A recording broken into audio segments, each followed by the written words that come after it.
Hello दोस्तों, good evening to all of you. दोस्तों, जैसा कि हम एक नई सीरीज स्टार्ट किए थे, लिटरेचर सीरीज, जिसका नाम था टॉपिक वाइज प्रैक्टिस सेट। और वो हमारा जो प्रैक्टिस सेट था वो पहला प्रैक्टिस सेट था, जिसमें हम कवर कर रहे थे विलियम शेक्सपियर के एमसीक्यूज को। और जो टॉप एमसीक्यूज होते हैं उनको हम इस वीडियो के माध्यम से देखेंगे, और जो भी बचेंगे, कुछ एमसीक्यूज जैसे बच जाते हैं तो उन्हें हम नेक्स्ट पार्ट में भी कवर करेंगे। आई होप कि आपको वीडियो पसंद आएगी। जो भी चैनल में नए हो, चैनल को सब्सक्राइब कर लें, जिससे कि ये वीडियो आप तक पहुंचती रहे। ओके, तो चलिए हम शुरू करते हैं अपने इस सीरीज को और बात करेंगे कि जो हमारा प्रैक्टिस सेट चल रहा है उसके बारे में।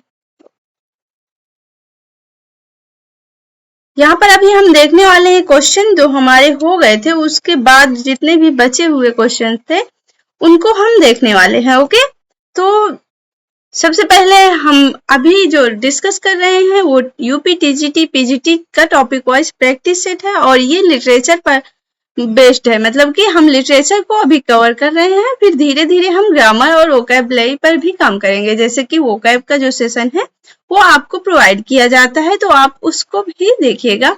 तो हमारा जो 16 नंबर का क्वेश्चन है, जिसमें बताया जा रहा है कि जब लंदन 1587 को कौन जाता है, विलियम शेक्सपियर जाते हैं। कहाँ पहुंचते हैं, लंदन। तो उन्होंने कौन सा ग्रुप ज्वाइन किया था उसके बारे में बताना है। रीचिंग लंदन इन 1587 शेक्सपियर ज्वाइन, उन्होंने कौन सा ग्रुप ज्वाइन किया था जब वो 1587 को कहाँ, लंदन पहुंचे थे। तो ऑप्शन अब चेक करते हैं। Group of university which he started a job in a school, Barbès Company of London, none of these। तो आप इस पर अपने पहले क्वेश्चन जो ये है इसमें आप कौन सा आंसर लगा रहे हैं ये देख लीजिए, और फिर मैं आपको बताती हूँ। तो इसका जो आंसर होगा वो सी होगा, option C is correct, Barbary company of London. जो ये 1587 को लंदन जाते हैं तो वहाँ ये बारबेस कंपनी होती है लंदन की, उसको ज्वाइन करते हैं। और ये कंपनी किस तरह की है, ये जैसे कि ड्रामा प्ले वगैरह यहाँ पर किए जाते हैं, तो इसी कंपनी को ये ज्वाइन करते हैं और अपने आप को जैसे कि ड्रामाटिस्ट जब ये बनते हैं तो ये कहीं ना कहीं इनकी शुरुआत होती है कि ये इस कंपनी से जुड़ते हैं और उसमें खुद स्वयं पार्टिसिपेट करते हैं। उन ड्रामा जो ये ड्रामा लिखते हैं उनमें ये स्वयं अपने आप को भी पार्टिसिपेट करवाते हैं। तो अब बात करते हैं हम नेक्स्ट क्वेश्चन की। When was globe theatre build. तो यहाँ पर कहा जा रहा है कि जो ग्लोब थिएटर है इसको कब बिल्ड किया गया। तो ऑप्शन को चेक करते हैं। 1595, 1599, 1601, 1605। तो दोस्तों इसका जो आंसर करेक्ट आंसर होगा वो होगा 1599। कौन सा होगा, 1599। जो ग्लोब थिएटर है उसका जो निर्माण हुआ था वो 1599 को हुआ था, और उसके बाद ही ये ग्लोब थिएटर चालू किया जाता है। अब हम नेक्स्ट क्वेश्चन की बात करें तो what happened to the Globe Theatre in 1613। जो 1613 को ग्लोब थिएटर में ऐसा क्या हुआ था कि जो ग्लोब थिएटर है वो बंद हो गया था, तो उसके बारे में बताना है। It fell down, it leaked, it burned down, या फिर इट वॉज क्लोज्ड। तो यहाँ पर जो 1613 के बारे में हम बात कर रहे हैं, तो ये जो है ये क्या हो चुका था, जल गया था। यहाँ पर एक प्ले चालू हुआ था उतने समय, और पता नहीं किस वजह से कोई कारणवश वहां पर आग लग गई थी, जिससे कि जो ग्लोब थिएटर है वो 1613 को क्या हुआ था, बर्न डाउन हो चुका था। अब हम आगे बात करें तो हमारा जो नेक्स्ट क्वेश्चन है, globe theatre got fire during the performance of. तो इसमें कौन सा मतलब ऐसा प्ले था जिसका परफॉर्मेंस उतनी समय हो रहा था, तो उसके बारे में हमें बताना है। तो ऑप्शन को चेक करते हैं। Henry eight, the Tempest, Hamlet, Othello. तो इसमें जो करेक्ट आंसर है वो है हेनरी एट। जब ग्लोब थिएटर में आग लगी थी, क्या हुआ था, उतनी समय आग लगी थी, तो वहां पर जो प्ले परफॉर्म किया जा रहा था उसका नाम था हेनरी एट। नेक्स्ट क्वेश्चन की बात करती हूँ। तो when globe theatre was rebuilt. जैसे कि आपको पता है कि जो ग्लोब थिएटर है उसमें आग लग गई थी, तो उसके बाद फिर जब पुनः जो ग्लोब थिएटर था उसको कब बनाया गया था, उसका निर्माण कब हुआ था, उसके बारे में हमें बताना है।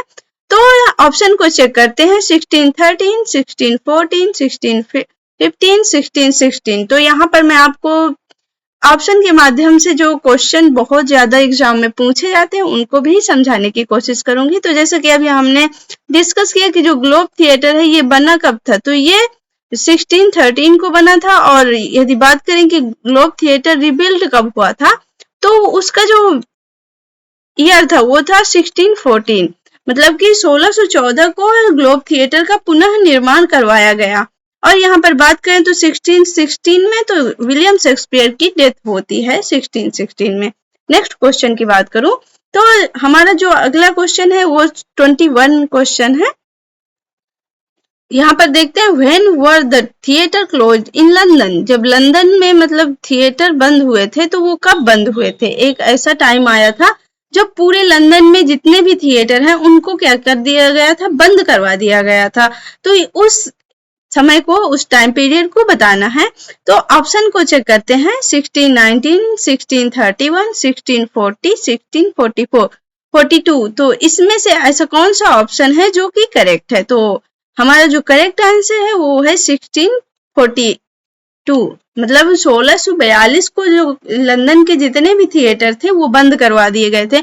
इसका जो मेजर कारण था वो था कि वहां पर प्लेग आ गया था, बहुत बड़ी बीमारी आने की वजह से जो ये ग्लोब थिएटर था, इस जितने भी थिएटर थे, ओनली ग्लोब थिएटर ही नहीं, वहां के जितने भी थिएटर थे उनको बंद करवा दिया गया था। नेक्स्ट क्वेश्चन की बात करूं तो when did William Shakespeare take retirement from public life. जैसे कि जो विलियम शेक्सपियर हैं वो अपनी पब्लिक लाइफ, जो मतलब वो सभी लोगों के पास मतलब सब तरह का नॉलेज रखते थे, उनकी जो पब्लिक लाइफ थी उन्होंने उससे कब रिटायरमेंट लिया था, तो उसकी एज को यहाँ पर बताना है। ये एग्जाम में कई बार क्वेश्चन देखने को मिला है और पहली बार जब कोई देखता है तो इसमें कंफ्यूज भी हो जाता है कि ये पब्लिक लाइफ की बात कर रहे हैं कि जब ये अपने जो वर्क्स लिख रहे थे उनसे रिटायरमेंट ले रहे हैं तो उसके बारे में बात कर रहे हैं। तो हम यहाँ पर इनकी पब्लिक लाइफ के बारे में बात कर रहे हैं कि इन्होंने लोगों के पास उठना बैठना कब बंद कर दिया था, तो उस समय को बताना है। तो हमारे जो ऑप्शन है उन्हें चेकआउट करते हैं 1610, 1613, 1619, 1616। तो जैसे मैंने अभी आपको बताया कि जो 1616 है इसमें विलियम शेक्सपियर की क्या होती है, डेथ हो जाती है। और यहाँ पर बात करें तो 1613 को, तो यहाँ पर 1613 को ग्लोब थिएटर का निर्माण हुआ था। अब ऑप्शन बचते हैं दो, 1619 और 1610। तो जो इसका करेक्ट आंसर है वो है 1610। 1610 को जो विलियम शेक्सपियर हैं वो पब्लिक लाइफ से अपने आप को अलग कर लिए थे। अब बात करते हैं नेक्स्ट क्वेश्चन की, तो वो है when did William Shakespeare die. तो विलियम शेक्सपियर की डेथ कब हुई थी इसके बारे में हमें बताना है। तो चलिए ऑप्शन देखते हैं 1610, 1616, 1615, 1614। तो जैसे अभी हम क्वेश्चन को सॉल्व कर रहे थे तो इनमें से जो ऑप्शन है इनको आप एक बार चेकआउट कर लिया करिए कि हमने क्या क्या लर्न किया है। तो उसके बारे में यदि हम रिकॉल करेंगे तो वो ज्यादा से ज्यादा हमको लर्न हो जाएंगे। तो पहले ऑप्शन की बात करें तो 1610 को क्या हुआ था, जो विलियम शेक्सपियर है वो पब्लिक लाइफ से अपने आप को रिटायर कर लिए थे। और 1614 की बात करूं तो यहाँ पर 1614 को क्या हुआ था, जो ग्लोब थिएटर था उसको रिबिल्ड करवाया गया था। अब यहाँ पर 1616 जैसे मैंने आपको पिछले वीडियोस में भी बताया कि विलियम शेक्सपियर की डेथ हुई थी। ओके दोस्तों, अब बढ़ते हैं नेक्स्ट क्वेश्चन पर। तो यहाँ पर जो हमारा अगला क्वेश्चन है वो है how old was William Shakespeare when he died. जब वो मरे थे, जब उनकी डेथ हुई थी तो उतने समय जो विलियम शेक्सपियर की एज थी वो कितनी थी इसके बारे में बताना है। अब हम अपने ऑप्शन पर चलते हैं 50 years old, 52 years old, 54 years old, none of this. तो इनमें से कौन सा करेक्ट आंसर होगा उसे बताइएगा। तो यहाँ पर हमारा जो करेक्ट आंसर है वो है 52 इयर्स ओल्ड। जो विलियम शेक्सपियर हैं वो जब 52 इयर्स के हो चुके थे तब उनकी डेथ हुई है। तो हम यहाँ पर बात करते हैं कि उनका जो जन्म हुआ था वो कब हुआ था और उनकी जब डेथ हुई थी वो कब हुई थी। तो जैसे 1564 को उनका जन्म हुआ था, आपको याद हुआ होगा क्योंकि हम पिछले वीडियो में इसके बारे में डिस्कस कर चुके हैं। अब डेथ की बात करें तो इनकी जो डेथ हुई थी वो 1616 को हुई थी। ये बहुत ही ज्यादा कॉमन क्वेश्चन है, इस तरह के क्वेश्चन कभी कभी एग्जाम में देखे जाते हैं। तो हमको इनकी जो डेट ऑफ बर्थ होती है, डेथ ऑफ बर्थ होती है, उनको लर्न करके रखना चाहिए। और भी राइटर्स हैं बारे में भी हमें लर्न करके रखना चाहिए। तो इनकी अब इस एज को जोड़ते हैं तो इनकी जो एज होगी वो 52 ईयर्स होगी। मतलब कि विलियम शेक्सपियर 52 ईयर्स तक जीवित थे, उसके बाद उनकी डेथ हो चुकी थी।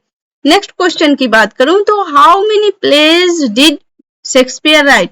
जो शेक्सपियर विलियम शेक्सपियर हैं तो उन्होंने कितने प्लेज लिखे हैं अपनी लाइफ में, उसके बारे में हमें बताना है।